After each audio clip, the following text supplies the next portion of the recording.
ನಾವು ಎಲ್ಲರೂ ಒಂದು ಪುಸ್ತಕದಂತೆ. ನಮ್ಮನ್ನು ಕೆಲವರು ಕವರ್ ನೋಡಿ ತೀರ್ಮಾನಿಸ್ತಾರೆ, ಇನ್ನು ಕೆಲವರು ಪರಿಚಯ ಓದಿ ಅರ್ಥ ಮಾಡಿಕೊಳ್ಳಲು ಯತ್ನಿಸ್ತಾರೆ. ಅದರ ಹೊರತಾಗಿ ಅನೇಕರು ವಿಮರ್ಶಕರ ಮಾತನ್ನು ನಂಬಿ ನಮ್ಮ ಬಗ್ಗೆ ಗಾಸಿಪ್ ಮಾಡ್ತಾರೆ. ಆದರೆ ನೆನಪಿರಲಿ, ನಮ್ಮ ನಿಜವಾದ ಅಸ್ತಿತ್ವವನ್ನು ಅರಿಯುವುದು ಅದರ ವಿಷಯವನ್ನು ಓದಿದವರಿಗೇ ಸಾಧ್ಯ. ಒಂದು ಪುಸ್ತಕವನ್ನು ಸಂಪೂರ್ಣವಾಗಿ ಓದಿದಾಗ ಮಾತ್ರ ಅದರ ಮೌಲ್ಯ ತಿಳಿಯುವಂತೆ. ಒಂದು ಸಂಬಂಧವನ್ನು ಬಲಪಡಿಸುವ ಅಡಿಪಾಯವೇ ಒಬ್ಬರೊಬ್ಬರನ್ನರಿತು ವಿಷಯವನ್ನು ಅರ್ಥ ಮಾಡಿಕೊಳ್ಳುವುದು. ನೀವು ಎಲ್ಲರೂ ಪುಸ್ತಕಗಳಂತಿದ್ದೀರಿ.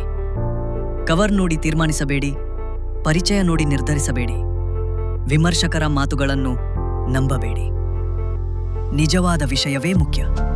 ಆ ವಿಷಯವನ್ನು ಓದಿ ಅರ್ಥ ಮಾಡಿಕೊಂಡಾಗ ಮಾತ್ರ ನಾವು ಒಬ್ಬರನ್ನೊಬ್ಬರು ನಿಜವಾಗಿ ತಿಳಿಯಲು ಸಾಧ್ಯ.